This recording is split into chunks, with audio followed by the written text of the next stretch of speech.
윤석열 대통령이 박근혜 전 대통령을 또 찾아갔습니다. 현직 대통령으로는 처음 박정희 전 대통령 추도식에 참석한 지 불과 12일 만이었습니다.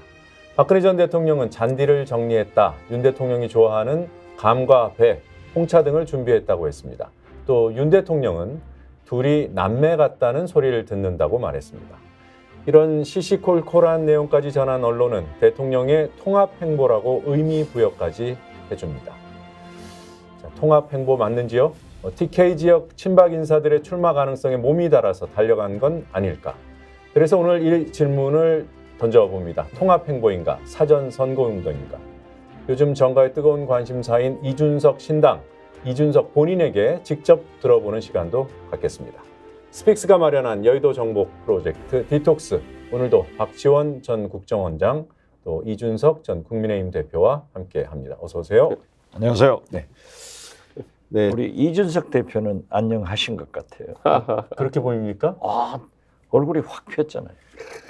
그 식당 대처라고 네. 제가 명명을 해봤는데 네. 식당에서 좀 안 좋은 일이 있었잖아요. 안철수 전 대표하고. 그거는 미안하고. 저에게 안 좋은 일이라기보다는 사실 뭐 굉장히 웃긴 일이죠.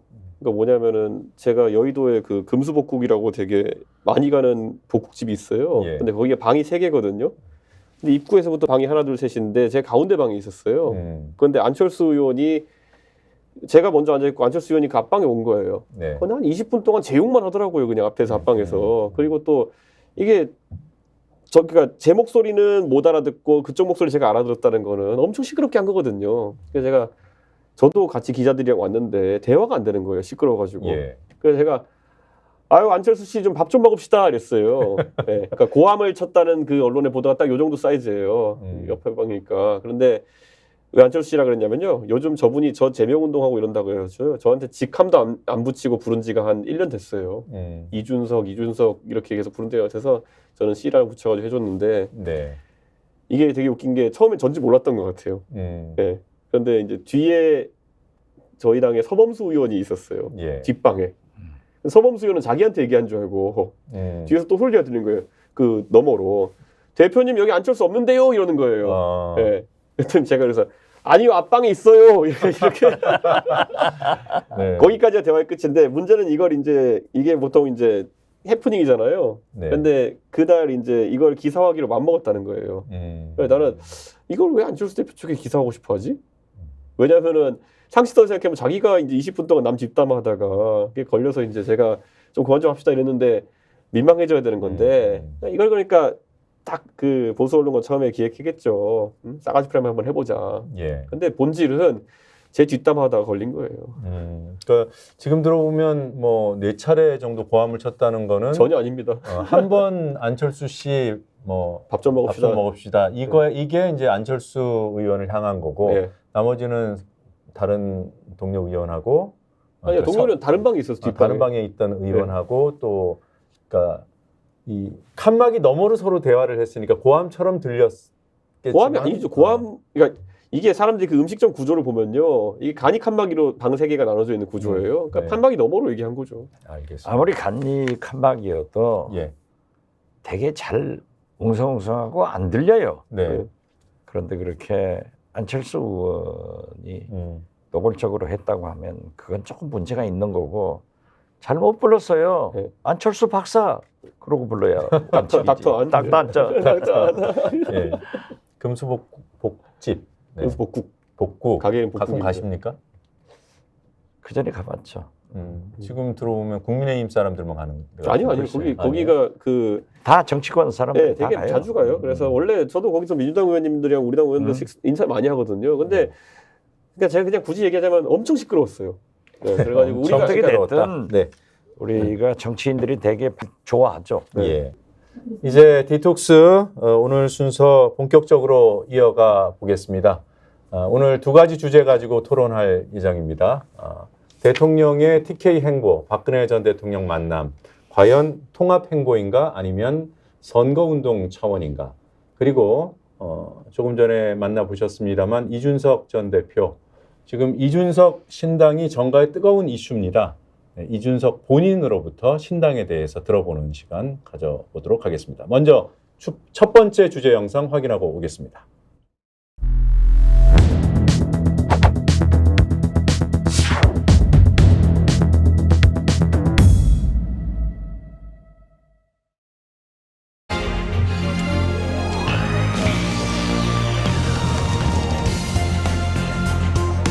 우리는 박 대통령의 정신과 위협을 다시 새기고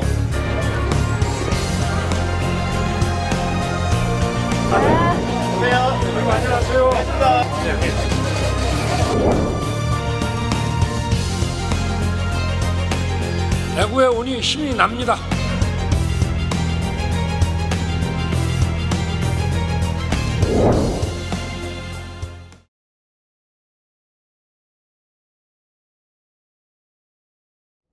네, 보신 대로 윤석열 대통령이 약 열흘 만에 TK를 다시 찾았습니다. 그리고 박근혜 전 대통령 12일 만에 만났더라고요.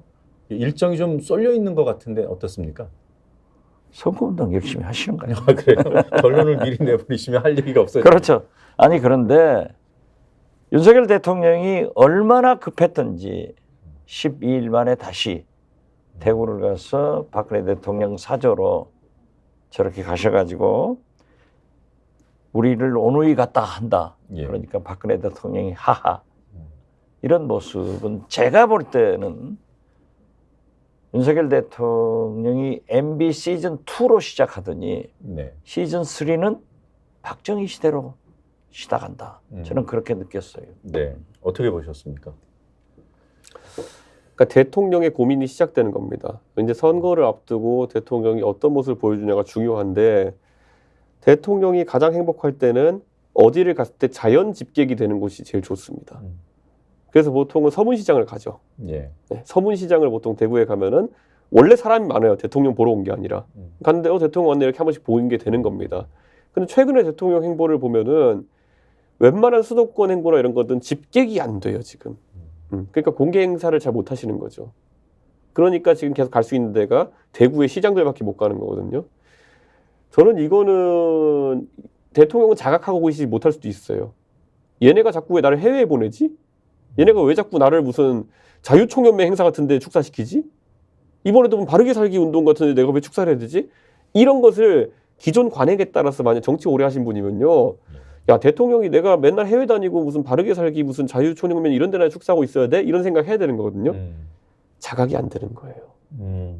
지금은 대통령께서 오히려 민생에 가까운 곳을 다니셔야 되는 건데 예전에 우리 박정희 대통령 방금 말씀하셨지만은 박정희 대통령이 국민의 사랑을 받던 대통령에서 70년대 들어서면서 유신도 하고 이제 서서히 좀 인기가 떨어져가는 무렵에 어떤 조직이 득세를 했느냐? 경호처 아닙니까? 네. 대통령의 어떤 그런 신체나 아니면 안전을 경호하는 것을 벗어나가지고 심기 경호까지 들어간 거 아닙니까? 예. 그때부터 대통령은 인해장막에 갇히는 겁니다. 저는 대통령이 지금 만약에 선거운동의 일환에서 저런 걸 하신 거라면요. 오히려 캡슐에 쌓여지신 겁니다. 저는 만약에 대통령을 진짜 사랑하는 분 있다면 실제로 보여드려야 되는 거고 제가 다시 한번 여기서 그럼 제가 대선 때 왜 그런지 알려드릴게요. 대선 때 딱 저짓했습니다. 윤핵관들이. 매번 보수 관변단체 사람들 불러가지고 회의하고 대구 가서 손 흔들고 이런 거 하니까 제가 그래서 얘기했잖아요. 나 이거 안 한다. 만약에 할 거 같으면은 당신이 가서 서울의 지하철 인사를 해라. 거기서 얼마나 민심이 냉담한지를 한번 봐라. 아니 자각을 못 하는데 무슨 대책을 세우겠어요. 예. 예. 그때 자각을 했던 거 아니었군요. 자각과 동시에 이준석에 대한 분노가 타올랐겠죠. 내가 저 자식을 언젠간 응징하겠다. 예.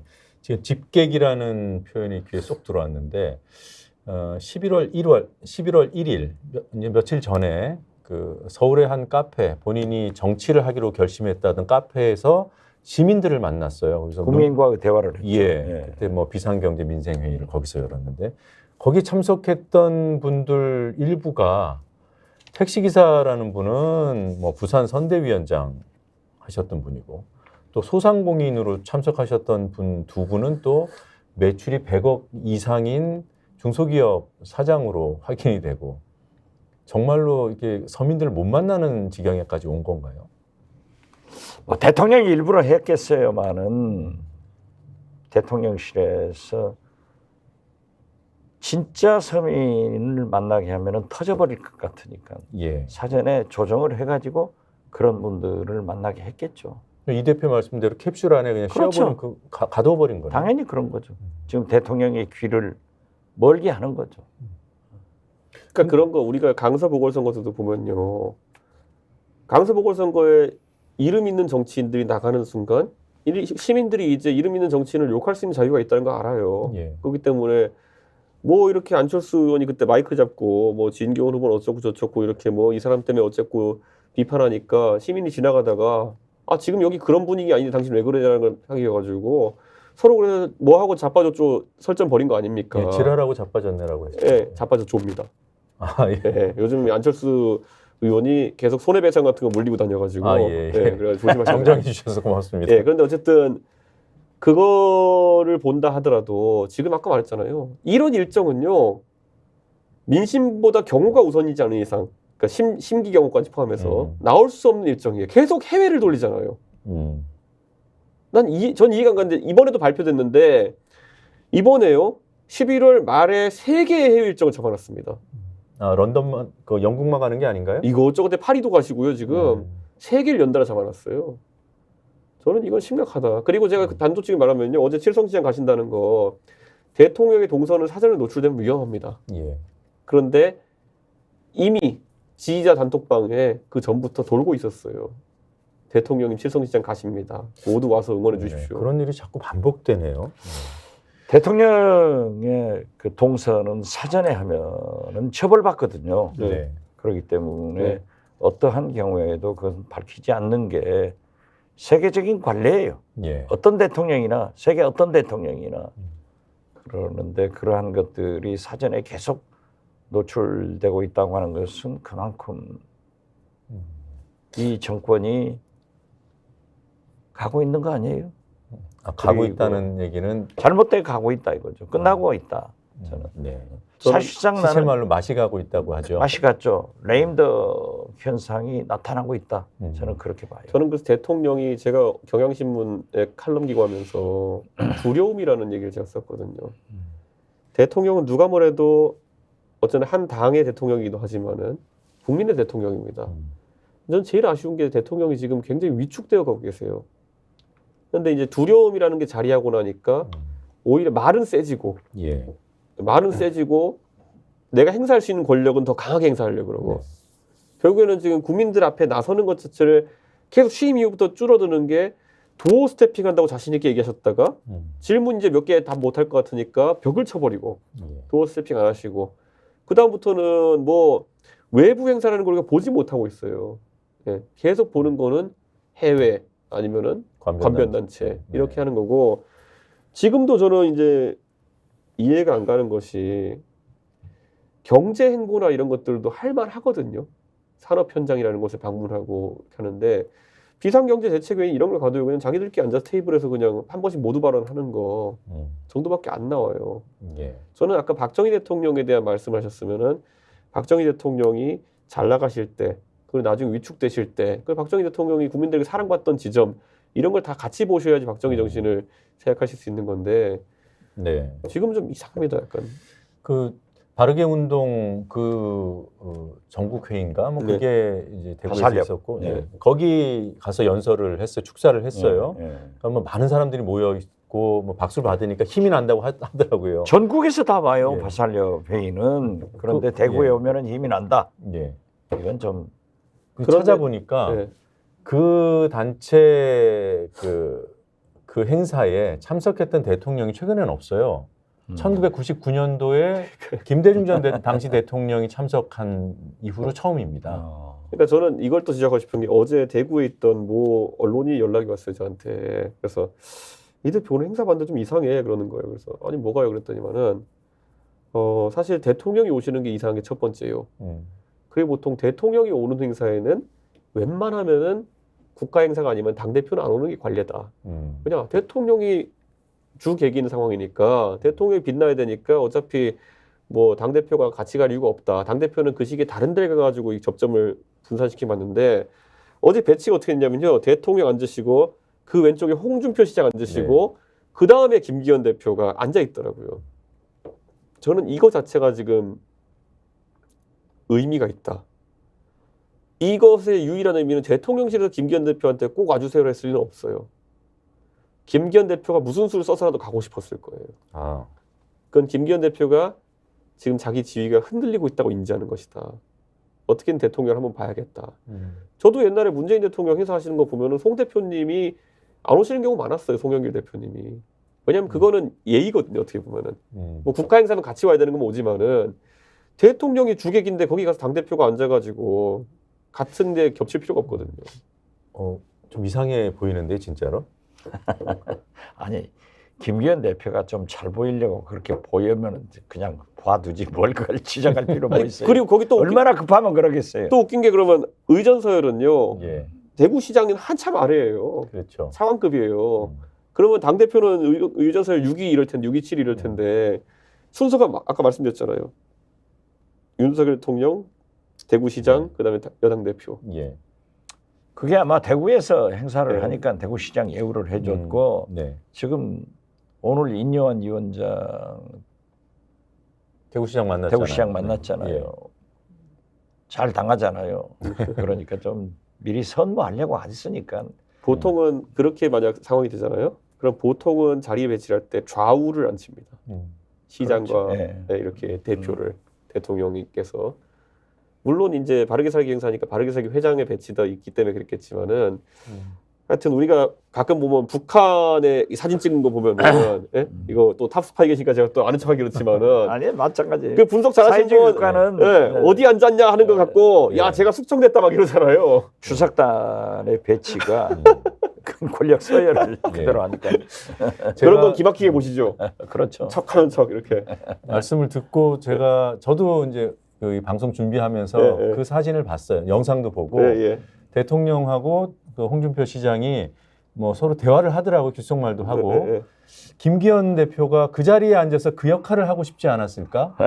이게 이제 국가 행사가 아닌 그런 이제 뭐 다른 것도 아니고 관변단체 행사에 대통령이 지방 행사에 연설을 하러 가면 네. 당을 대표하는 여당을 대표하는 당 대표는 사실 뭐 대통령을 예우해서가 아니라 네. 같이 안 가는 게 맞죠.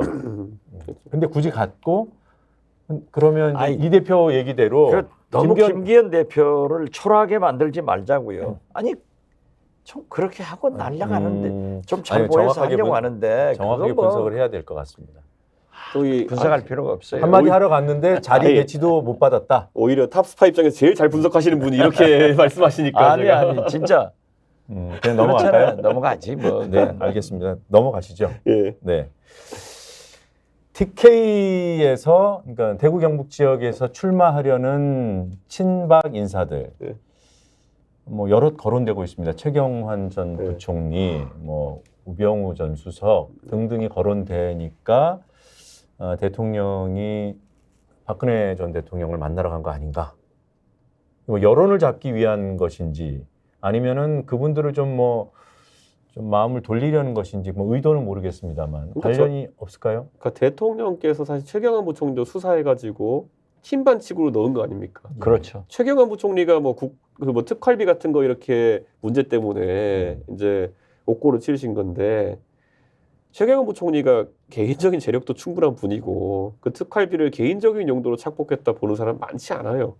그러니까 보면은 다들 이게 팀 반칙에 걸렸다라고 보는 사람들이 많은데 어쨌든 그것 때문에 옥고를 치르고 또 사면됐으면은 저는 이것도 다 값이 있거든요. 값이. 만약 최경환 부총리를 뭐 저쪽에서 좋아하는 표현들 품는다든지 아니면 이렇게 틀 안에 같이 포함시키려고 하면은 그에 대한 합당한 처분이 있어야 되는 거거든요. 근데 지금 보면은 두서가 좀 없어요. 그리고 제가 최경환 부총리를 이렇게 봤을 때 이미 경북 경산에서 여론조사를 하면은 현역 의원을 더블 스코어 이상으로 이기고 있다고요. 그러게요. 네. 압도적으로 나오던. 그렇다면은 최경환 부총리 입장에서 똑같아요. 이게 나를 굳이 이렇게 뭐 챙겨주는 형태를 해줄 필요가 있는가라는 생각을 하실 거거든요. 나는 오히려 여기랑 선을 긋고 싶어 할 수도 있거든요. 그러니까 이런 게 좀 약간 희한한 상황이 된 거예요. 지금 뭐 저를 제 이야기가 좀 그렇지만은 뭐 징계 취소한다고 아무도 거들떠보지도 않고 별로 신경도 안 쓰고 그 외에 보면은 크게 의미 없는 지금 봉합들만 하고 있다는 생각이 드는 거예요. 언제 박근혜 대통령을 잡아낼 때요? 언제 풀어주고 언제 또 어느 같자고 그러냐고요. 그러니까 이게 윤석열 대통령의 말씀은 국민들로부터 신뢰를 못 얻어요. 그런데 설사 총선을 의식해서 박근혜 대통령을 찾아갔다. 네. 이제 보수 대연합을 위해서 한다고 하면은 최경환, 우병우 이런 분들을 그럼 국민의힘에서 입당 받아가지고 공천을 할 것이냐? 예. 그건 아닐 거예요. 그건 아니에요. 왜냐하면 그 사람들한테 거기 주고 나면은 검역관들이 갈 자리가 없어져. 그렇기 때문에 아닌데 그런다고 박근혜 대통령이 최경환 전 부총리에게 영향력을 행사해서 출마하지 마라. 이럴 분도 아니고 예. 최경환 부총리도 출마하지 않을 사람이 아니에요. 그렇기 때문에 나는 아무런 득실이 없는데 진짜 왜 저렇게 갔을까 하는 의미를 모르겠어요. 그러니까 저는 여기서 굳이 표현하자면요. 대통령께서 지금 잘못 생각하시는 게 당신께서 대통령이 되실 때 자유한국당 시절에 대해 가지고 어떤 표가 더 들어왔는지에 대해 가지고 전혀 분석을 못하고 계세요. 당신께서 대통령 되실 때 그때 박근혜 대통령은 아직까지 옥고를 치르고 있었어요. 그러니까 박근혜 대통령과 별 상관없이 당신께서는 한 20% 정도 추가 확장을 해가지고 대통령이 되신 거예요. 자, 그러면 제가 항상 수도권 선거 못 해먹겠다, 자꾸 영남에서 이런 식으로 나와서 못 해먹겠다 제가 지적하잖아요. 그게 뭐냐면은 어제 그 행동이 대구에서 무슨 효과가 있었는지도 의문이거니와 지금 수도권에서는 이걸 바라보면서 야, 수도권은 진짜 아예 포기하고 다니는구나. 이게 박근혜 대통령에 대해 가지고 대구에서 느끼는 감정과 수도권의 감정이 다른 것인데 실체가 있는지도 모르겠는 대구에서의 감정을 바탕으로 이렇게 일을 처리한 거 아닙니까? 예. 그리고 과하잖아요. 왜냐하면 보신 지 얼마 됐다고 또 그걸 가십니까? 12일 만입니다. 그러니까 제가 이렇게 비유할 수밖에 없는 게 혁신위는 혁신 활동을 해야 되는데 하는 게 맨날 어디 참배하는 거랑 사람 쫓아다니는 것밖에 없고 좀 그렇게 되지 않았습니까? 혁신위가 혁신안을 뭐 찰지게 논의해서 뭐 이렇게 한다보다는 뭐 하나 띡 하나 던져놓고는 나머지는 다 참배, 그 다음에 사람 만나기, 만나고 사람 평가하고 유코리안 젠틀맨 이런 거 하고 있고 이제 갈수록 축적이 되잖아요. 보세요. 인요한 위원장도 이제 한계점이 나오는 게 자 처음에 유승민 의원 뭣도 모르고 만났죠. 유승민 의원은 뭣도 모르고 만나서 유승민 의원 성격대로 또 정직하게 2시간 동안 신나게 또 이거 혁신해야 되고 대통령이 바뀌어야 되고 당이 바뀌어야 되고 그리고 지도부 용퇴해야 된다. 이 세 가지 2시간 동안 설명했다 아닙니까? 그러면 인요한이라는 사람이 신뢰가 있어가지고 그 사람이 가가지고 이거를 혁신안에 반영시키든지 할 줄 알았더니만은 만나보니까 코리안 젠틀맨. 코리안 젠틀맨은 어떤 사람이 하는 겁니까? 한국 사람이 한국 사람한테 코리안 젠틀맨이 안 해요. 그러니까 그때는 본인이 제3자적 관점을 가지시고 그렇게 얘기하셨던 건데 그래놓고는 이제 그걸 보니까 그 다음에 이준석 보십시오. 이준석은 저분하고 얘기해봤자 어차피 저분은 이준석 평가하고 그냥 갈 것이다. 마음 많이 다친 친구. 만나보니까 그렇게 다치진 않은 것 같아. 아마 이랬을 거예요. 만나가지고 얘기했으면은. 그래서 안 만나잖아요. 그 다음에 세 번째 보십시오. 그 다음에 누구 만나러 갔습니까? 김종인 위원장. 김종인 위원장 딱 어떻게 합니까? 딱 인요한 위원장 보내고 기자들 딱 불러가지고 얘기하잖아요. 환자는 국민의힘이야. 딱 얘기가 나가잖아요. 그러니까 자기 말이 왜곡될 걸 우리에서 딱 끊고 가잖아요. 홍준표 어떻게 나옵니까? 불러다 놓고 훈계하잖아요. 이제 보면은. 그러니까 이게 인요한 위원장도 사람들이 지금까지 정치 안 하셨기 때문에 이분을 어떻게 대처하는지를 몰랐다가 이제 오는 사람마다 그냥 그 용도로 쓸 겁니다. 이제 뭐는 홍준표식 대응으로 가가지고 할 말 다 하고 대신 공개로 하자. 이제 당신 비공개로 만나면 우리 말 전달 안 하거나 아니면 왜곡해서 얘기하지 않느냐 이렇게 된 거예요. 이제 이것도 끝물입니다. 이제. 예. 아까 뭐 지금 아무튼 저는 어제 김종인 위원장이 아픈 곳을 찔렀더라고요. 환자는 국민의힘이다. 대통령이다. 쳐다본다. 대통령이다. 똑같아요. 예. 그 말씀하고. 그래서 오늘 홍준표 시장을 만나러 간다고 해서 이건 오늘은 홍준표 세상이다. 만나기 전에 이미 그렇게 그렇죠. 판단하셨군요. 네. 홍준표 세상이다. 역시. 오늘은 배팅볼이었죠. 가가지고 그냥 가가지고. 네. 조금 이따 신당 얘기할 때 그 얘기 잠시 더 해볼 거고요. 수포자라는 표현 들어보셨죠? 예. 수학 포기한 사람. 수학 포기자 네. 또는 수능 포기자. 수능 포기자. 네. 16일 날이 수능 시험인데. 예. 수도권 포기자. 네. 정치권에서는 수포자가 네. 수도권 포기자가 아닐까라는 예. 생각이 불현듯 들어서 죄송합니다. 네. 그 TK에서 최경환 전 부총리나 뭐 우병우 전 수석이나 뭐 또 거론되는 사람들 뭐 유영하 변호사, 뭐 안종범 전 수석 이런 사람들이 만약에 출마를 하면 국민의힘에 타격이 커요? 저는 타격이 크다 이전에 제가 일전에 이재명 대표가 대구에 출마하면은 굉장히 국민의힘이 혼란스러울 거다. 예. 그 당선 대구 여부가 아니라 전장이 대구로 설정되는 것 자체가 국민의힘의 위기를 이야기해 주는 거다. 근데 지금 이재명 대표나 아니면 민주당 계열 인사들의 변수가 아니라 오히려 최근에 한 조사에서 신당이 대구 지역 여론조사 1위 하는 조사 하나 나왔었거든요. 예. 그것도 보수 언론인 뉴데일리가 해가지고 또 편향성도 지적 못해요. 그러다 보니까 제가 들은 바로는 그 조사 결과를 듣고 대통령실에서 뒤집어졌다고 합니다. 그러니까 이거를 대통령한테 자기들이 어떻게 보고해야 될지 모르는 거예요. 야, 이준석이 다 죽었다며. 예, 그리고 뭐 유승민이 배신자라며. 근데 왜 이래 대구에서? 그러니까 질책을 했기 때문에 급하게 일정 잡은 거죠. 예. 딱 아귀가 맞아 떨어지긴 합니다. 그렇죠. 네. 아니 급하다니까요. 예. 그런데 대개 보면은 급한 사람이 똥볼을 차요. 네. 안 아니, 돼요. 이게 말이 되냐? 전 계속 느끼는 게 뭐냐면요. 대통령 예전에 야구 시구도 대구 가서 하셨어요. 대구 가시면 편하니까. 아니 근데 그러니까 이게 보시잖아요. 그럼 야구 팬들 중에서도 보면은 대통령을 보고 시구하는 거 환호해 줄 때가 대구밖에 없다는 인식이 아니면은 원래 본인 두산 팬이라 그러셨어요. 충암고등학교 출신 두산 팬이 왜 가가지고 대구에서 시구를 하시는지는 저도 약간 이해가 안 가요. 근데 이게 아까 제가 말했던 두려움, 자신 없음 이것부터 걷어내는 게 중요하다. 예. 예. 어제 대구 가셨으면은 이미 추수 때는 지났지만은 지금 농민들이 쌀값 올려달라 예. 이렇게 아우성이거든요. 그러다면 대구 경북도 농촌이 많아요. 거기서 농민들의 손을 한번 잡아주는 것이 그 추수 결과를 물는 것이 오히려 박정희 스타일 아닌가 저는 그렇게 생각해요. 제가 그래서 이거 반쯤 농담으로 전혀 사실관계가 아니면 인과관계는 없겠지만은 정작 그날 시구 이후에 삼성 라이온즈 팬들은 대통령 별로 안 좋아한다고 합니다. 왜냐면 이번 시즌에 삼성 라이온즈 결과가 안 좋았거든요. 예. 그리고 뭐 농민들 지금 뭐 추수기여서 손잡아 준다.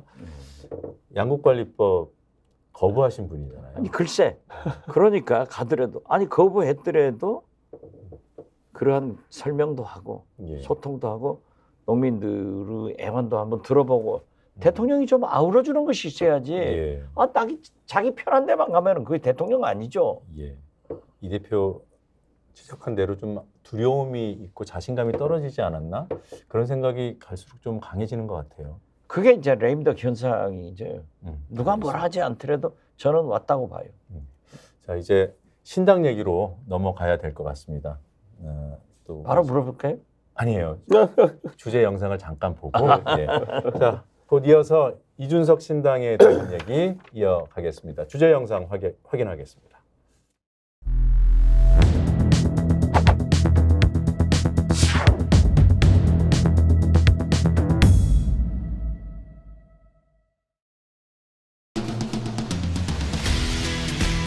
어떤 사람들이랑 주로 상의를 해라 이런 것들도 말씀 주시고 저도 뭐 어떤 사람들과 상의하고 있다 그리고 이런 것들을 같이 뭐 공유하고 말씀드렸습니다. 중요한 행동을 하기 전에 많이 자문을 구하고 또 상의 드리는 중이니까 혁신이란 말을 통해 가지고 고쳤을 수 있는 단계가 아닌 것 같습니다.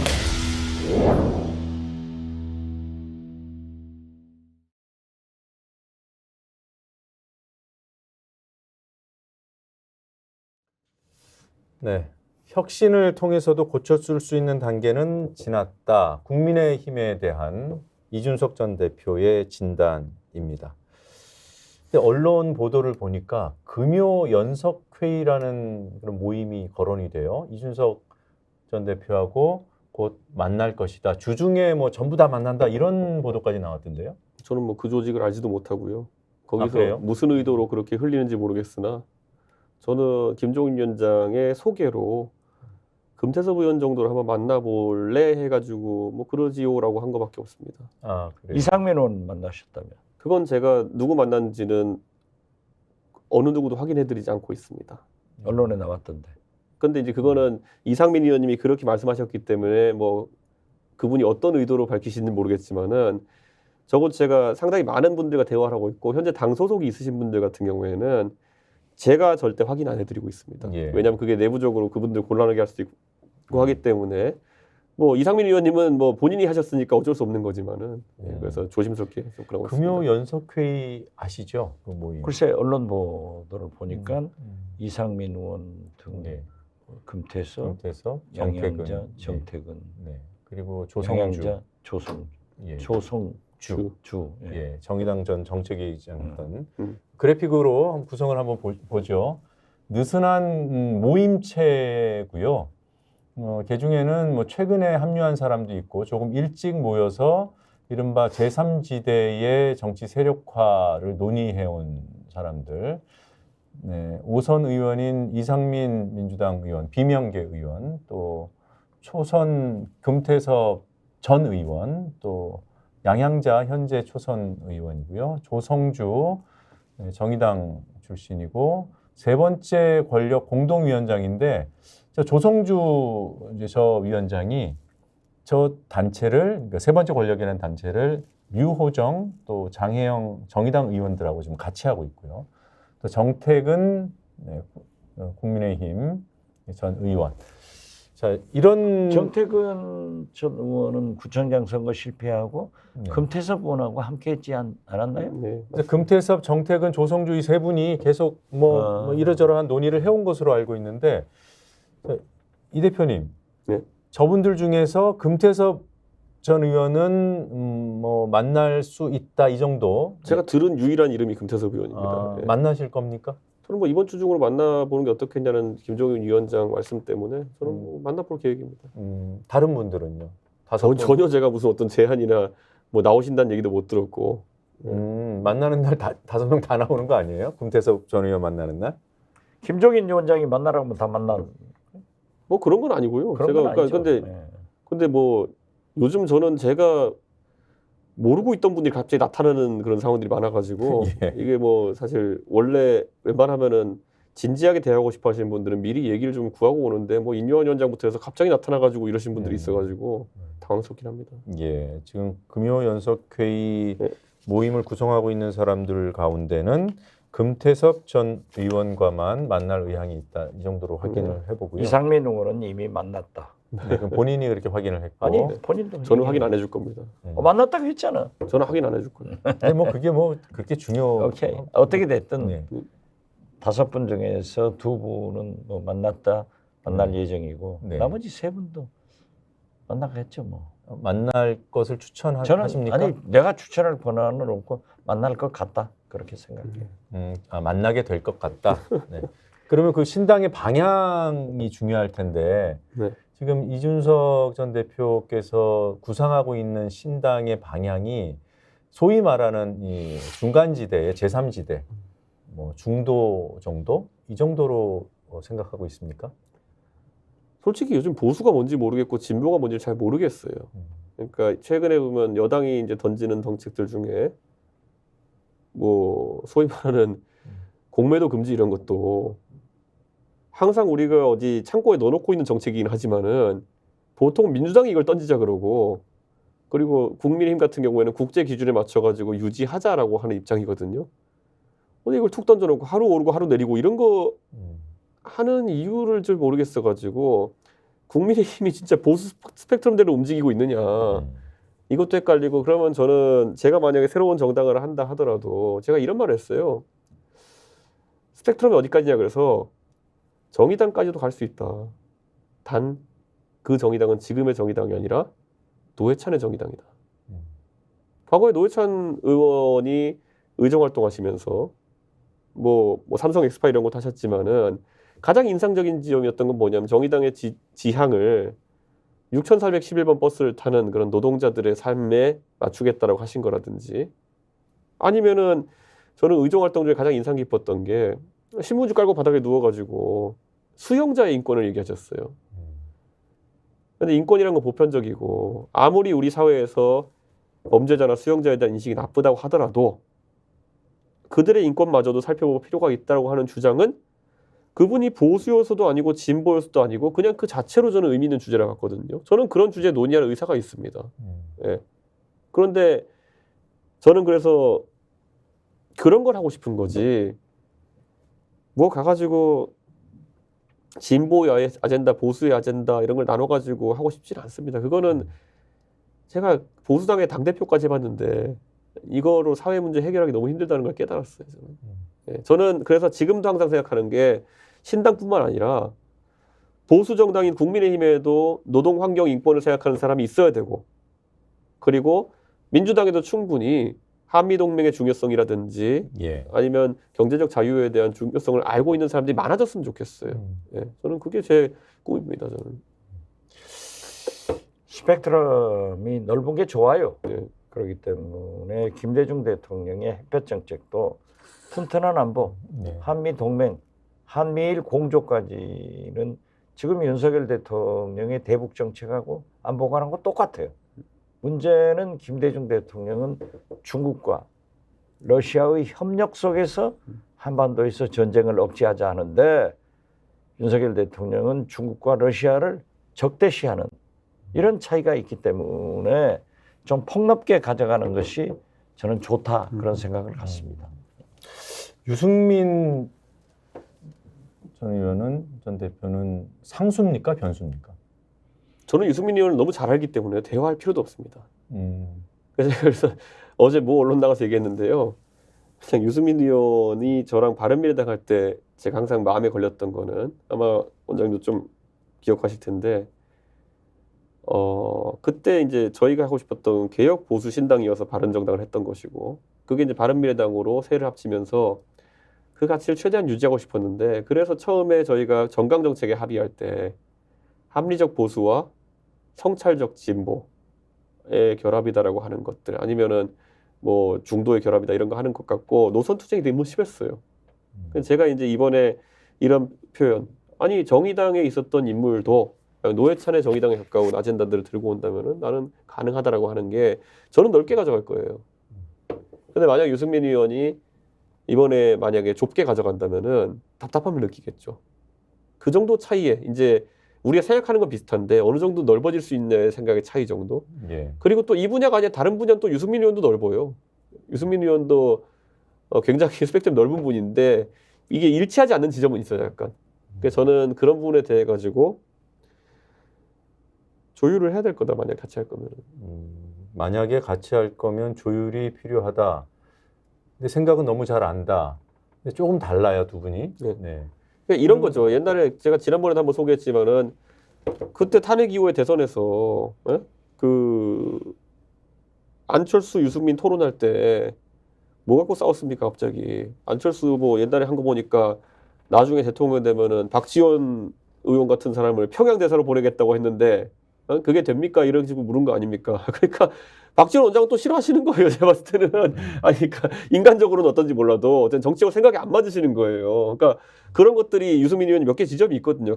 자기가 강하게 생각한 지점이. 아마 그거는 그 통일 정책이라는 데는 이견이 저는 주요하게 작용했을 거라 보는데. 굉장한 보수죠. 예, 예. 왜냐하면은 그때 당시에 이제 유승민 후보가 나온 건 아니에요. 예, 예. 유승민, 홍준표, 안철수 예. 단일화를 얘기를 하는데 예. 결국 햇볕 정책에 대해서 홍준표 후보는 상당히 폭넓게 네. 조정해 나가자 하는데 유승민 후보는 햇볕 정책을 폐기하는 하고 대국민 사과를 해라.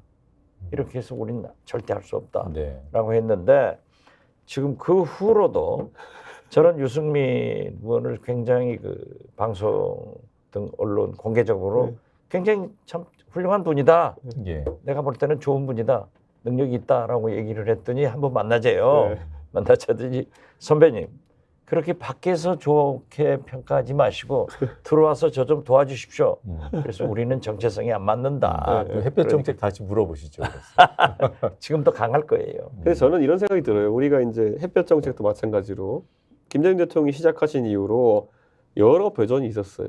심지어 문재인 대통령 시절에 가지고는 운전자론으로 갔는데 그것도 사실 제가 봤을 때 완벽한 형태의 것은 아니에요. 왜냐하면 했더니요 북한이 뭐 건물 부시고 이러는데 아무 말도 못하고 이런 상태를 국민들이 불만족했기 때문에 그게 또 옳으냐에 대한 논란이 있었던 거거든요. 먼저 사실 우리가 얼마나 노력했습니까? 판문점에서 USB도 주고 이렇게 했는데 저는 그런 걸 보면서 어떤 정책이든지 보수나 진보가 우리가 100% 옳다고 이제 주장할 수 있는 지점이 있을까? 이명박 대통령도 상호주의를 얘기했지만은 결국 그 결과로 인해 가지고 북한의 도발은 심해졌던 지점도 있었거든요.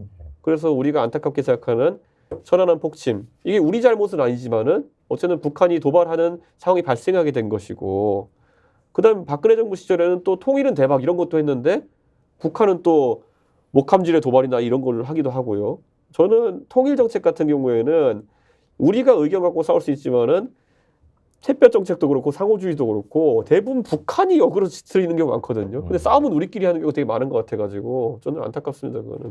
지금 이 대표께서 USB를 판문점에서 주었다.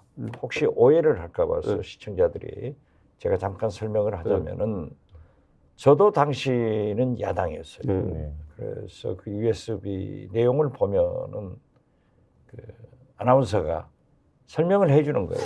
네. 그런데 그 내용이 남북 경제 협력을 통해서 발전시키자 하는 내용인데 전혀 북한의 우리 한국의 어떤 비밀 이런 것이 넘어간 게 아니에요. 그 USB 하나를 볼턴 당시 안보부 장관한테 줬다고요. 그 매파가 그걸 보고도 아무 소리 안 했다고 하면은 염려할 USB 내용이 아니다 하는 것을 참고로 말씀드립니다. 예. 제가 이 진행자이기 때문에 이 토론에 개입할 수는 없고 다만 저도 이제 소신이 있는 사람이어서 천안함 사건은 저는 이제 사건이라고 표현을 하는데 북한이 했는지 안 했는지 저는 잘 몰라요. 근데 정부가 그 당시에 발표했던 내용 중에 스모킹 건이라고 했던 것들의 증거 능력으로서 문제가 있다는 주장을 쭉 해온 사람들이 해온 입장이라 우리 시청자 여러분들이 보시고 천안함 폭침 왜 한마디도 안 하냐고 그럴까봐 이 정도로만 말씀을 드리겠습니다. 기회가 되면 토론을 해봤으면 좋겠고요. 네. 자, TK 신당으로 가는 거 아니냐? 뭐 이런 언론 보도가 있어요. 그러니까 이준석의 신당은 영남권에서 이제 뭐 출마도 하고 TK의 그 보수의 진짜 보수를 가리는 승부에 나선다. 뭐 이런 분석이던데 어떻습니까? 제가 원래 비례 전문 정당은 별로 하고 싶지 않다 그랬거든요. 그 말인즉슨 윤석열 정부의 실정이 너무 마음에 들지 않아서 비례는 니네 찍어줄게 같은 형태로 유권자의 표를 획득하는 것은 사실 이번 선거라는 기회에서 굉장히 소극적인 선거 참여라는 생각이 들어요. 예. 뭐 그렇게 해가지고 어느 정도 성공할 수도 있겠죠. 왜냐하면 윤석열 정부 실정이 심해질수록 보수 유권자 중에서도 그래 지역구는 그래도 어쩔 수 없이 양당 대결 구도로 가지만은 비례는 너희 찍어줄게 이런 표들이 나올 수 있어요. 저는 그거는 굉장히 소극적인 선거 참여고 적극적으로 참여한다면은 유권자에 명확하게 제가 이번에 선거에서 태클하고 싶은 문제점은 이겁니다. 를 밝히고 뛰어들고 싶어요. 저와 뜻을 같이 하는 사람들이. 그래서 저는 굉장히 의미 있는 점 중에 하나 뭐냐면은 제가 보수정당의 당대표를 지내면서 가장 뼈저리게 느꼈던 거는 이 당이 너무 이질적인 집단으로 구성되어 있다. 하나는 권력자만 바라보면 되는 영남 정치인과 그리고 살기 위해서는 끝없이 확장해야 되는 수도권 정치인의 이질적인 조합인데 수도권 정치인들의 그런 양태를 영남 정치인들이 우리는 이거 한 사람한테만 충성하면 우리 잘 살 수 있는데 니네는 바보같이 왜 그렇게 유권자 만나고 다니고 왜 이렇게 방송에서 할아버지들 싫어하는 얘기도 하고 이러고 다니냐 오히려 비웃는 듯한 모양새를 많이 봤거든요. 저는 저 사람들이 저렇게 편하게 정치하도록 놔두고 싶지 않습니다. 그것이 국민의 그런 어떤 삶과는 전혀 관계없이 권력자를 추종하면서 또는 침묵하면서 가가지고 나중에 오히려 자기들 선수 싸움은 대단한 정치 전문가인 것처럼 수도권인 사람들 훈계하고 너 몇 번 떨어졌냐 이런 소리나 하고 있고 저는 그래서요 그 사람들이 최소한 경각심을 느끼게 하는 것도 보수 정당의 정상화를 위해서 굉장히 중요하다. 또는 대한민국 정치권의 정상화를 위해서 굉장히 중요하다는 생각합니다. 오케이, 오늘 제가 네. 디톡스에 나와서 네. 가급적 말씀을 안 하겠다. 네. 아무래도 국민들이 이준석 전 대표의 말씀을 굉장히 흥미롭게 듣는데 네. 조금 재밌게 하기 위해서 예. 제가 단도직입적으로 네. 말씀을 해도 예. 기분 나쁘게 받아들이지는 마세요. 예. 저는 처음부터 예. 작년부터 보수가 분열한다. 예. 이것은 이준석, 유승민이 하려고 하는 게 아니라 윤석열 대통령이 몰아낸다. 그래서 이분들은 한다. 그러면 어떻게 윤석열 대통령이 몰아내냐 하면은 소위 양지에 있는 서울의 강남권 TK, PK들을 검역관으로 채우기 위해서 검찰 출신으로 채우기 위해서 하기 때문에 몰아낼 수밖에 없고 이 두 분은 나가서 창당한다. 영남 신당이 될 것이다. 저는 그렇게 봤어요. 그리고 최근에는 김종인 전 대표가 갓파더가 돼가지고 이준석, 유승민 관계가 조금 아직 정리가 되지 않고 있다. 유승민은 대구로 가고 싶어 안 떠나려고 하고 이준석도 대구로 가려고 하는데 함께 두 분이 갈 수 없지 않느냐. 그래서 누구 한 사람은 수도권으로 와야 된다라고 했어요. 그런데 최근에 보니까 이제 이준석 대표가 김종인 대표를 두 번 만나더니 김종인 대표 말씀이 충고를 국회의원 곳으로 가라. 되는 방법을 택해라 하는 거고 유승민 전 대표가 지난주 YTN에서 나는 수도권으로 간다. 그래서 이제 교통정리가 다 됐다. 그렇기 때문에 김종인 전 대표가 생각했던 대로 이분이 일선에 나서지는 않는다. 그래서 이준석, 유승민, 금태섭, 양양자 그리고 우리 민주당에서 한두 명이 조인해가지고 영남신당이 창당되고 이준석 대표, 유승민 대통령 후보까지도 어느 정도 묵기가 이루어졌지 않느냐 이렇게 했는데 제 말 틀리나요? 네, 틀립니다. 아, 그래요? 그러니까 이게 쭉 얘기하신 내용 중에 보면은 한 50%는 맞는 것 같고요. 예. 그리고 한 50% 정도는 가능성이 있는 얘기 같고. 예. 그런데 실제로 여기서 제일 놀라운 건 뭐냐면은 저랑 유승민 의원과 김종인 위원장 간에는 저랑 김종인 의원 사이의 소통 외에는 어떤 것도 없습니다. 아니 글쎄. 그러니까요. 김종인 위원장이 유승민 대표를 만난 건 아니에요. 예. 그렇지만은 이준석 대표가 김종인 위원장을 두 차례인가 만났다고 이렇게 나왔잖아요. 그 대화 내용을 보면은 내가 보더라도 유승민 전 의원이 그렇게 정리할 것 같더라고요. 저도 이제 정치권에서 좀 있으면서 39이 이제 내년이 40대니까 제가 윤석열 정부가 어떻게 될지까지는 좀 예측이 돼요. 그래서 제가 작년에도 결심한 게 이걸 어떻게든 바로잡아보려고 노력해야겠다 해서 쓴소리하는 건데 그 2배 정도 되는 나이인 80 정도 되신 분들은 그 이상을 보시는 것 같아요. 그래서 저는 김종인 위원장 만나서 뵐 때도 솔직히 비슷한 얘기를 들었습니다.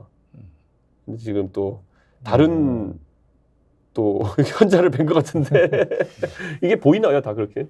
아니 그건 아니고 그냥 생각해 본 거예요. 제가 보이지는 않지만 정리는 잠깐 하고 네. 두 분께 또 기회를 드리겠습니다. 지금은 그 당사자인 이준석 대표가 한 50% 정도는 맞다라고 한 그 부분. 네. 그러니까 한 50% 정도는 아닐 수도 있어요. 그걸 감안하고 들어봐 주십시오. 자, 새로운 50% 또 나머지는 50% 정도는 가능성은 있다. 있다. 예. 자, 이게 기본적으로는 영남신당의 성격을 갖는 거예요. 그러니까 TK에서 강하게 승부를 보는 정당이고 이준석 대표는 TK에 출마하고 유승민 전 대표는 수도권에 출마하고 아마 서울의 강남 어디가 되지 않을까요? 여기 제가 붙인 겁니다. 오케이. 네. 그리고 그 이외에는 광주 지역구 의원인 양향자 그리고 금태섭 전 의원도 합류하는 모양새가 되는 정당. 그 정당의 대표는 민주당 한두 명도 간다. 예, 그건 좀 비중이 약할 것 같아서 아니, 일부러 글쎄, 제가 좀 가요. 빼봤는데요. 아무튼 예, 그렇게 될 경우에 당 대표를 뭐 그거 이제 창당한 다음에 뭐 얘기가 절차를 밟겠지만 지금 이제 예상을 해보면 이준석 당 대표의 유승민 대선 후보 이렇게 보시는 거잖아요. 저는 그렇게 보고 있어요. 그러니까 정리를 잘 했나요? 그 후반부 뒤에는 전혀 논의되지도 않았고 네. 그게 50%의 가능성에 해당하는 부분이고 네. 그 앞에는 얼추 맞는 내용 같아요. 대구 출마하십니까? 그거는 제 입장에서는 아까 제가 의미를 찾아서 간다고 했는데 비례대표는 안 나갈 거 아니에요. 비례대표는 지금 상황에서 예. 그 아니 지금 상황 아니라 어떤 상황에도 그렇죠. 안 나갈 왜냐하면 거 아니에요. 제 입장에서는 당의 크기를 키워야 되는 입장에서 돌격 앞으로 해야 되는 상황에서 돌격 뒤로 갈 수는 없잖아요. 그렇죠. 네, 그렇기 때문에 거기서 세게 붙겠다는 게 무조건 의지이기 때문에 그렇지. 저는 지금도 이제 그래서 본 게 지역구나 이런 것들도 어떤 의미가 있느냐를 봐야 되거든요. 근데 그것이 정치 개혁이라고 한다면은 저는 가장 어려운 승부를 봐야 된다고 생각해서 예, 가장 어렵게 붙어야 된다 생각합니다. 대구에서 가장 12개 지역 중에서 가장 어려운 곳으로 가겠다. 그러니까 이게 비례대표는 절대 안 간다. 이거 그러니까 아니에요. 국민의힘으로서 어려운 것과 예. 무소속으로 어려운 것과 네. 신당으로서 어려운 것은 차원이 다른 얘기거든요, 다들. 그렇겠죠. 그러니까 그 상황에 맞게 저는 다 음. 고를 겁니다. 그건. 그러니까 신당이 혹시라도 안 어디를 되면 가든지 당선되는 건 확실할 거예요.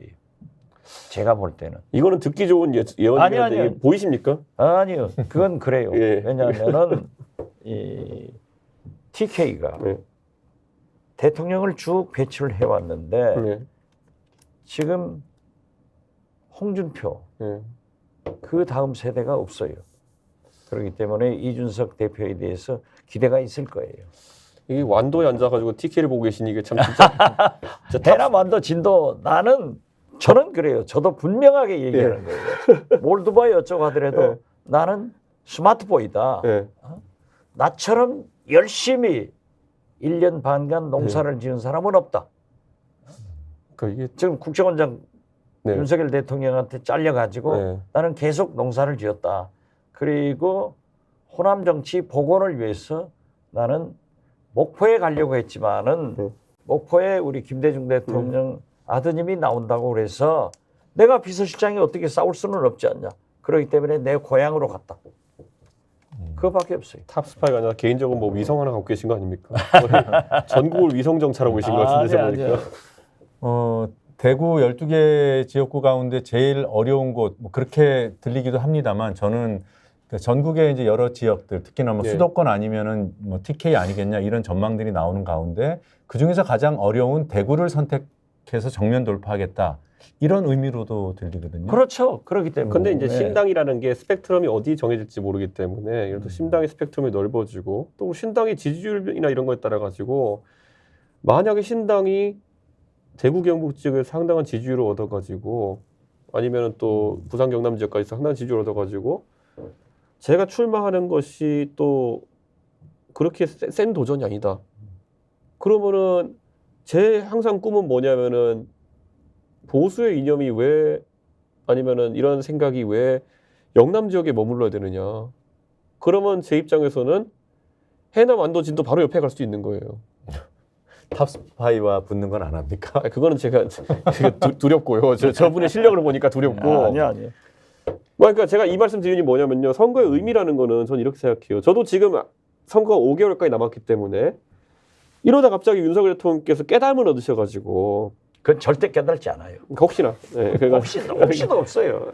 그래가지고 깨달음을 얻어가지고 갑자기 막 성군이 되셔가지고 아, 그건 없다니까. 어쨌든 그럼 제끼고 예. 그거 외에도 여러 가지 시나리오 뭐 민주당이 갑자기 이제 뭐 가능성이 낮지만은 분당이 된다든지 이렇게 해가지고 어떤 변수가 생겼을 때 뭐 그거에 따른 선거구도 바뀌죠. 저는 그래서 아주 냉정하게 저는 지금 시점에 봤을 때는 보수가 개혁하는 게 중요하다. 하지만 또 나중에 봤을 때는 그게 아닌 다른 지점, 제 개인적인 연구 과제가 있을 수도 있거든요. 저는 제가 이번에 순천에 4달 살다 온 게 뭐겠습니까? 지금 아니면 다시는 전라도에 살아볼 기회가 없을 것 같아서 그랬어요. 긴 시간 동안. 그러니까 저는 그런 것들도 있고 솔직히 말하면은 좀 그런 거에 대해 가지고 책임의식은 느낍니다. 저만이 할 수 있는 사회적 도전이나 이런 것들 해보고 싶은 생각이 좀 있어요. 예. 뭐, 제가 팁을 하나 드리겠는데요. 스탈린이 예. 한국 전쟁이 돌발하니까 미국을 한반도에 묶어놓기 위해서 자기가 동구권을 차지하기 위해서 안보리에서 유엔군 창설을 하는데 거부권 행사를 하지 않고 미국을 우리 한국에 묶어놓고 자기 할 일 다 했어요. 만약에 우리 민주당도 저도 그 얘기를 합니다. 나를 해남한도 진도에 묶어놓지 말고 전국으로 돌려라. 이준석 대표도 신당이 창당되면 대구에 묶여있지 말고 수도권 등 전국을 돌면서 신당을 국민 속에 더 홍보를 해가지고 많은 사람이 당선될 수 있도록 노력 한번 해봐라. 저는 그렇게 말씀드려요. 신당이 잘 되면 민주당이 나쁜 거 아닙니까? 지금 현재로서는 민주당도 손해가 되고 국민의힘도 손해가 되지만은 국민의힘 손해가 더 크겠죠. 저는 수치상으로는 비슷하게 그렇지만은 가진 게 많아서 똑같이 잃어버리면 더 가진 쪽이 덜 가진 쪽이 타기 커요. 그런데 중도 성향이 민주당에서 이탈할 것이다 네. 라고 하는데 그런 것은 아닌 것으로 봐요. 예, 알겠습니다. 이제 시점이 궁금해집니다. 시점은 저는 작년부터 금년 말까지는 네. 핍박받는 모습, 명분을 축적하고 있어야 돼요. 네. 그리고 더 중요한 것은 공천이 시작되면은 공천 학살이 되는 것을 보고 거기서 뛰쳐나올 현재의 국민의힘 의원들이 신당에 합류할 수 있는 그걸 하기 위해서 저는 선언은 금년 말에 하더라도 창당은 내년 초다 그렇게 봐요. 관련해서 이준석 대표가 한 얘기가 있어서요. 잠시 듣고 말씀 들어보겠습니다. 신당에 대해서 얘기해보면요. 신당을 하느냐 마느냐 우선 그거에 대해서 고민하시는 분들이 많은데 신당을 하는 거는 제가 봤을 때는 이런 거죠. 제가 12월까지 보겠다라고 얘기했는데 12월 말까지 이제 저는 생각하고 있는데 12월 말 돼가지고도 만약에 당이 어느 정도 수준이냐 변하지 않는다. 그러면은 저는 새로운 길을 가려고 노력하겠죠. 예, 그렇게 가야 되는 거고. 네, 이 얘기를 액면 그대로 들어보면 여전히 조건은 있어요. 12월 말까지 변화가 제대로 된다면 그러면 신당을 안 한다는 거냐라는 질문을 하게 만들어요. 그러니까 뭐 그런 거죠. 뭐 내일이 지구의 종말이라고 해도 뭐 나는 이거 하겠다 뭐 이런 거 네. 비슷한 거 같이. 그러니까 가능성을 높게 봐서가 아니라 그냥 시한을 잡고 하는 거죠. 이건.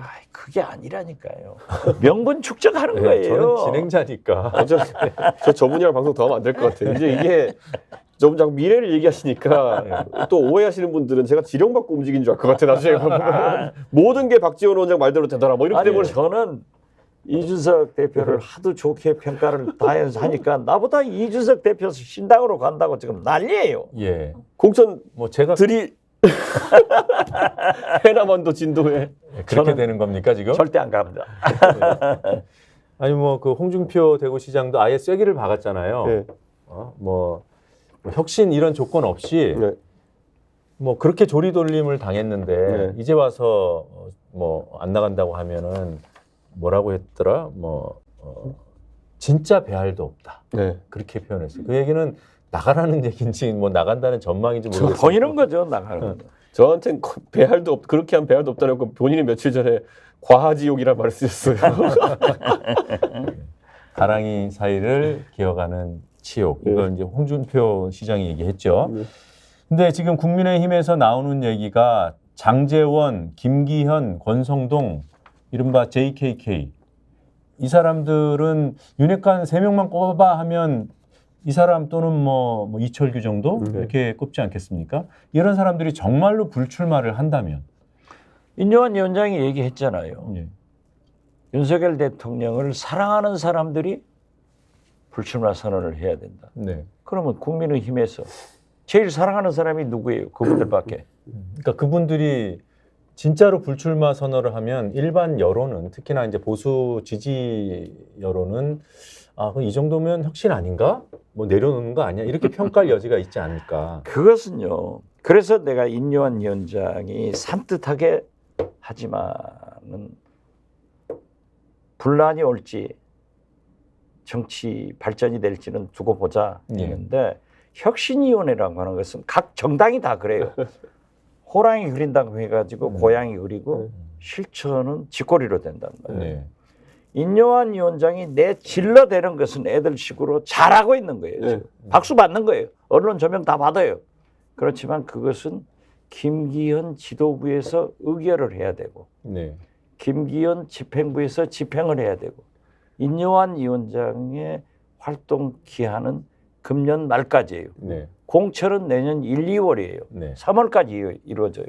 그렇기 때문에 두고 봐야 되지만은 지금 저렇게 질러대는 것이 제가 볼 때는 실천은 쥐꼬리로 되니까 어렵다 그렇게 봐요. 별 의미가 없다. 그리고 이제 아까 말했듯이 오늘 홍준표 사태로 누구 만나러 갈 수도 없어요 이제. 네. 그러니까 이 홍 대표님이 작정하고 벌린 거예요 오늘은. 공개로 딱 앉혀놓고. 오늘은 홍준표 날이라니까. 예, 뭐. 그러니까 가둬놓고 때리는 거예요 오늘은 그냥. 아니 어떻게 인요한 위원장이 내가 그랬어요. 부산을 간다. 그러면 이준석 대표가 만나줄까? 안 만나주잖아요. 예. 그런데 자기가 마치 YS가 경선하던 박태준 회장이 광양으로 가니까 쫓아가서 만났잖아요. 예. YS 코스프레를 하나? 쫓아가서 만날 그런 힘도 없는 분이 왜 가냐고. 예. 이런 내용을 듣고 상황을 판단을 해야 되는데 뭐 우아한 제가 그냥 뭐 우아하다고 뭐 역설적으로 반어적으로 표현했습니다만 그런 신문 뭐들 분석 기사라고 나오는 언론 보도들 보면 이런 내용을 모르니까 디톡스 계속 시청해 주셔야 됩니다. 저는 근데 요거는 한마디 더 하고 싶은 게요. 인요한 위원장이 지금 본인이 저걸 생각하셨다 그러면은 뭐 불출마를 해라 이런 걸 생각하셨다면은 첫째로는 생각하셨다 그러면은 정치적 수가 얕으세요.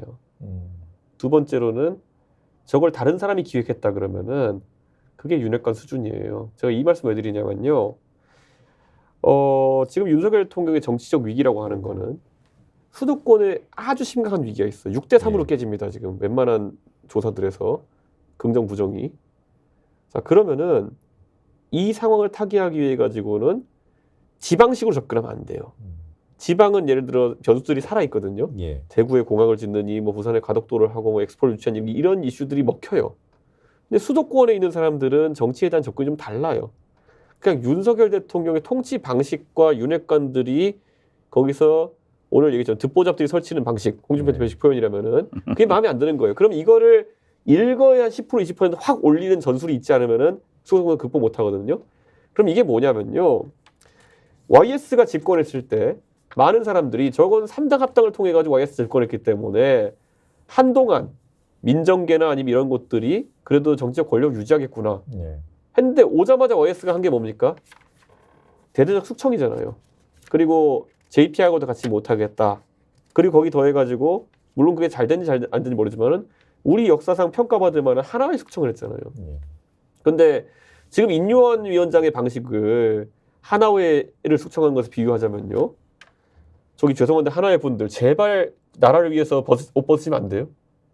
뭐 이거 온 동네 쑤시고 다니는 거예요. 지금 가가지고 말로 계속 하나회가 만약에 자체적으로 해체하면은 국가를 위한 애국자가 될 것이다. 뭐 이러고 있는 거예요. 그러면 하나회는 그런 식으로 해체가 됐을까요? 잔뜩 긴장하고 우리 쿠데타를 한번 더 해볼까? 뭐 이런 생각을 했겠죠. 그런데 이게 지금 이 윤핵관에 대한 처결이라고 하는 것은요. 만약 국민들 눈높이에 맞게 가려고 했으면요. 자고 일어나니까 날아가 있었어야 돼요. 네. 네. 우리 윤핵관 형님들 제발 그만두시지 않을래요? 그래서 만약에 어떤 윤핵관이든 누군가가 예, 그렇겠습니다. 그러는 순간 국민들이 어떻게 의심하냐면요. 뒤에서 한 자리 받았구나. 그러니까 저는 이거는 수도권 선거의 아주 중요한 카드를 그냥 그 소멸시킨 거예요. 오케이. 인요한 위원장의 예. 저러한 혁신 발언이 예. 대통령과 조율화해서 나오는 것 아니에요? 저는 대통령 수준은 아니더라도 용산에 있는 딱 요런 수준의 정치 계획하는 사람들이 있어요. 그런 사람들한테 나오지 않았을까 하는 생각이 듭니다. 저는. 왜냐하면 김포 서울 편입도 당사자인 서울시장도 몰랐다. 예. 주무부처인 국토교통부도 몰랐다. 대통령실도 몰랐다 하는데 어제 보니까는 대통령하고 교감됐다 하더라고요. 그러니까 이게 뭐 요즘 시스템 공천, 정부가 시스템에 의해서 움직여야 되거든요. 예. 그런데 그냥 대통령과 김기현 대표가 가지고 해버려서 지금 이런 분란이 오는데 저는 이 인요한 위원장이 누구로부터 저런 얘기를 받아서 저렇게 질러댈까? 네. 나 의심스러워요. 그러니까 저희 대선 때 구호 중에 이거 기억나실 겁니다. 좋아 빠르게 가. 이게 저희가 대선 때 좀 이거를 어떨 땐 긍정적으로 어떨 땐 부정적으로 겪었던 적이 좀 있어요. 근데 나중에 가서 저희가 그래서 이걸 대통령이 하나하나씩 판단받아 좋아 빠르게 가라 하는 게 아니라 59초 쇼츠 뒤에 일괄로 그냥 붙였거든요. 왜냐하면 저희가 세밀한 검토를 하지 않으면 밀어붙일 수 없는 것들이 좀 있었어요.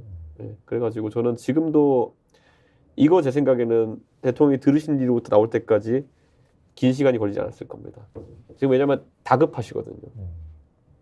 지금 뭔가 해보고 싶은데 도저히 자꾸 나한테 반성하고 과오를 인정하라는 얘기는 들리는데 그거 안 하고 뭐라도 해보고 싶은 거예요. 아니 그런데 기대치는 확 올려놓고 영두 3.15 끝나면은 그때는 선거란 말이에요. 예. 진짜 걷잡을 수 없는 파장이 올 건데 저는 그것도 좀 걱정스러워요.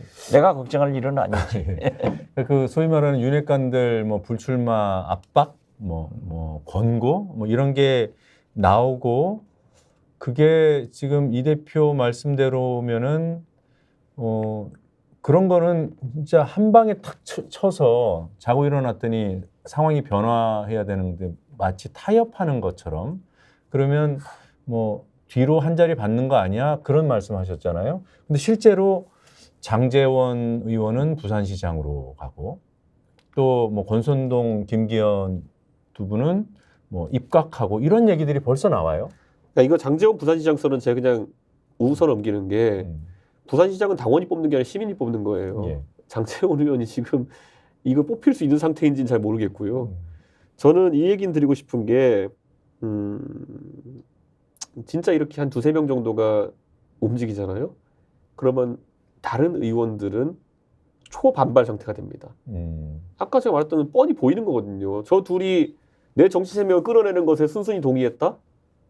그거는 뒤에 합의가 됐다는 거죠. 예. 네, 그러니까 저는 나머지는 우리는 그러면 어쩌라는 거냐 이렇게 나올 수밖에 없는 거예요. 그러면은 총선 앞두고 리더십이 붕괴된다. 다들 서로가 서로에 대한 협박 모드로 들어갈 겁니다. 네. 이거는 정치적으로 하지만 이거는 보통 어떻게 하냐면요. 공심이 가가지고 어느 순간 보니까 내 목이 날아가 있다 이런 게 돼야 되는 건데 지금 이게 네. 이게 뭐 경보음 다 울리고 나가지고 너희를 잡으러 가겠다 뭐 이런 거예요 지금. 예측 가능한 정치를 하는 의미에서 잘하는 수도 있어요. 네. 12월 말까지는 아무 일도 없겠군요. 저는 그렇게 봐요. 네. 아니 명분 축적하고 서로 삿발 싸움을 하지. 네. 그러니까 오늘 디톡스에서 처음 확인한 내용은 이준석 대표가 대구 출마 의사를 피력했다는 겁니다. 물론 뭐 여러 상황 변화 가능성이 있기 때문에 꼭 그렇게 한다는 건 아니지만 그렇죠? 모든 건 확정적인 게 없습니다. 네. 예. 그렇죠. 마지막까지. 네. 그리고 유승민 의원은 수도권 서울에 출마. 그거는 유승민 의원도 없는데 저희가 얘기할 수 있는 게 아니죠. 아니 서로 예상된다는 우리 박지원 원장님의 YTN에서 그렇게 얘기를 했어요. YTN에서 본인이 지난주 확정적으로? 금요일 날. 네. 알겠습니다. 자, 오늘 디톡스 준비한 주제는 여기까지인데 이어지는 디톡스에서도 여러분들 궁금해하시는 이른바 탄핵 이동관 방통위원장 등에 대한 탄핵 문제 잠깐 얘기를 해볼 예정입니다. 어디 가지 마시고요. 뒤톡스까지 끝까지 시청해 주시기 바랍니다. 네.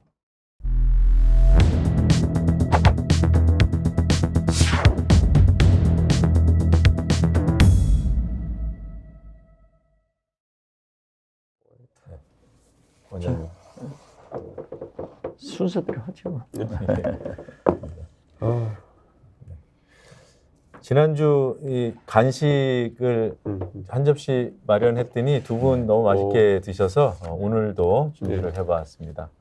네. 이동관 방통위원장 탄핵이 민주당이 지금 검토하고 있는 여러 탄핵 대상자 중에 1순위다. 그게 이제 공식화가 됐어요. 오늘 민주당 의총이 열렸는데 먼저 거론돼 왔던 한동훈 장관에 대해서는 논의 자체가 안 됐다고 하거든요. 한동훈 장관 기분 나쁠 것 같아요. 그러게 본인이 할 때만 하라고 후순위로 했는데. 밀려가면 안 좋잖아요. 예, 아무튼. 예.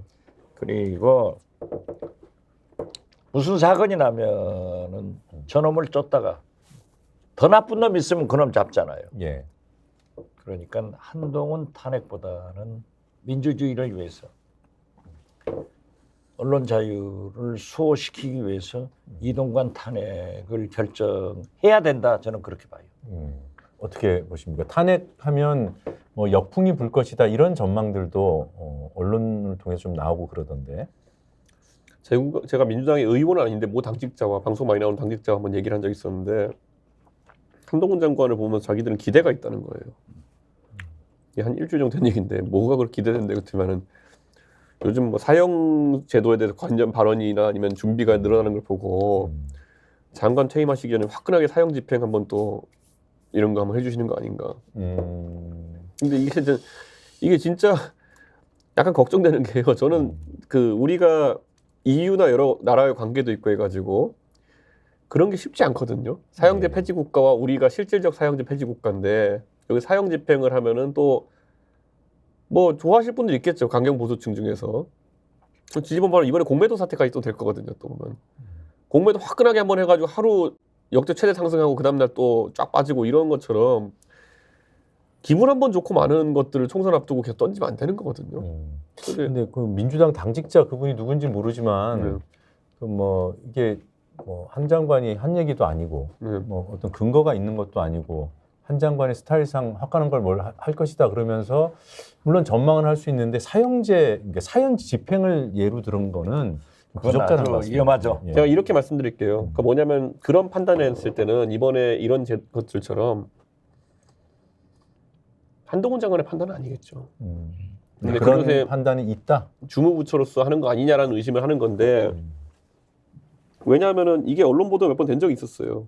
네, 그렇기 때문에 그것에 대해 가지고 굉장히 변수로서 그러니까 정치적인 효과를 검색해 봤을 때 그거는 굉장한 역풍이 불 것이다 라는 분석을 하는 거죠. 저는 이런 생각해요. 제발 선거 앞두고 무리순 두지 않았으면 좋겠다. 자극적인 정책 카드 이런 거 없었으면 좋겠다. 그러니까 선거의 결과라는 거는 지난 18개월 나중에 총선 시점 되면은 2년간의 시험 성적을 총체적으로 받아보는 거지. 막판에 화장실에 들어앉아가지고 벼락 공부한 거 시험 문제 나올 리가 없습니다. 네. 그거는 수능 시험이라는 게 그래요. 네. 막판에 읽은 것 중에 뭐가 나와가지고 하는 거는 엄청난 운인데 그것보단 평소에 공부를 잘해놔야 되는 거죠. 공부 좀 우리 이 대표는 워낙 공부 잘하셨으니까 그런데 벼락치기도 필요하긴 해요.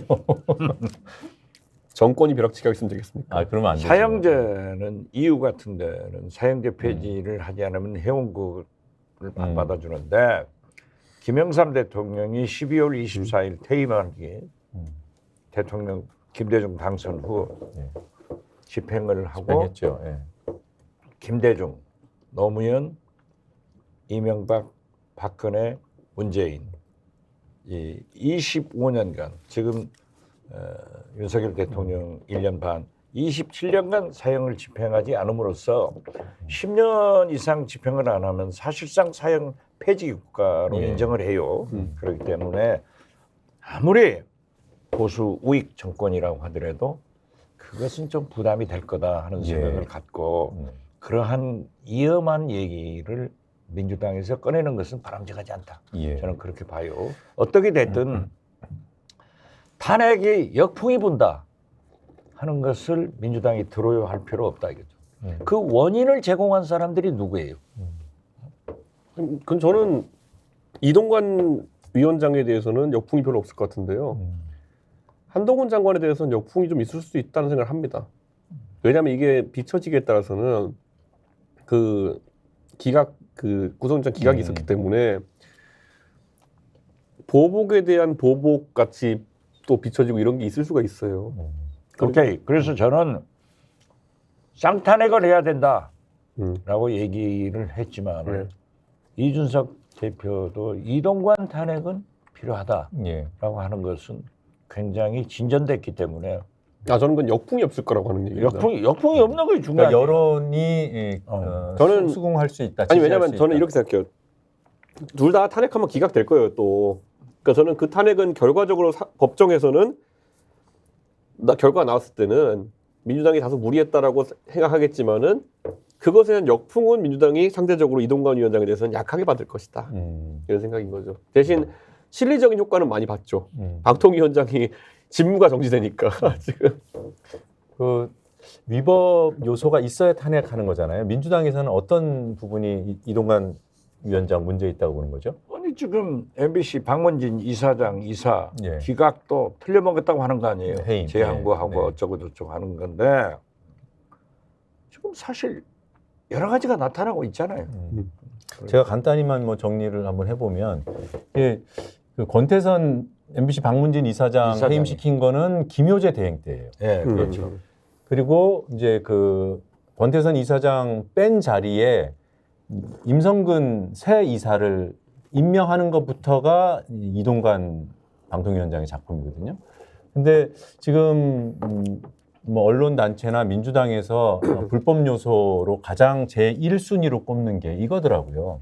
권태선 이사장이 해임됐다가 효력 정지 법원 결정받고 돌아왔잖아요.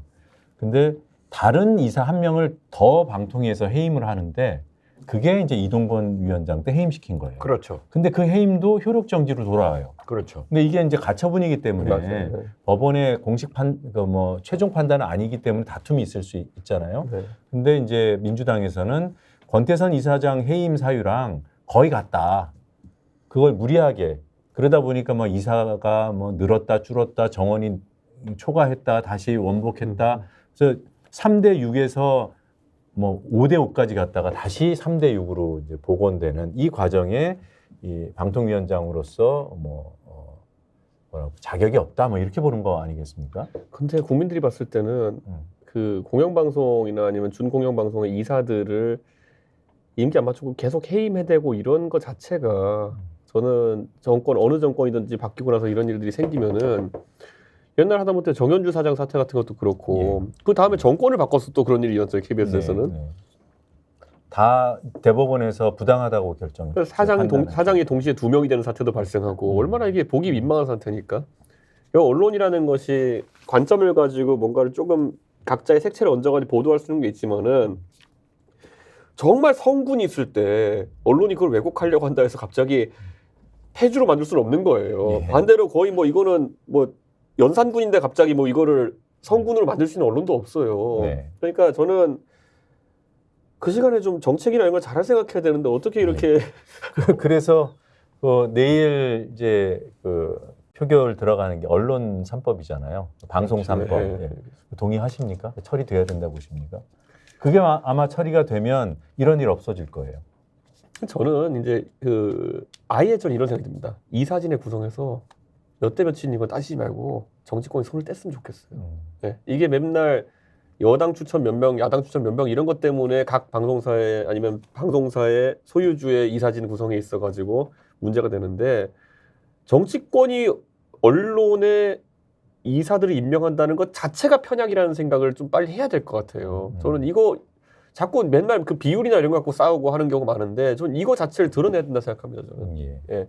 정말 예를 들어서 그 지배 구조라는 걸 그러면 좀 더 분점할 수 있게 하든지 주주 비율이라든지 이런 것들을 MBC만 하더라도 정수장학회 지분을 팔아버리면 되잖아요. 솔직히 여러 주체에 대해 가지고 뭐 이런 것들이 왜 계속 되는지 네. 전 근원을 치료했으면 좋겠다. 왜냐하면 지금 각 당은 우리가 언젠가 집권하면 우리도 장악해야지라는 생각을 하고 있는 것 같아요. 그렇기 때문에 이 구조를 손에서 놓지 못하는 게 아닌가 예. 그런 생각입니다. 이준석 신당이 출범을 하면 언론 문제 그 방향으로 많이 고민해 주셨으면 좋겠습니다.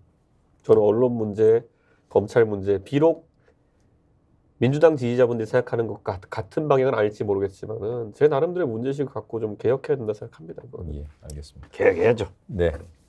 오늘 디톡스도 좀 뜨거웠습니다.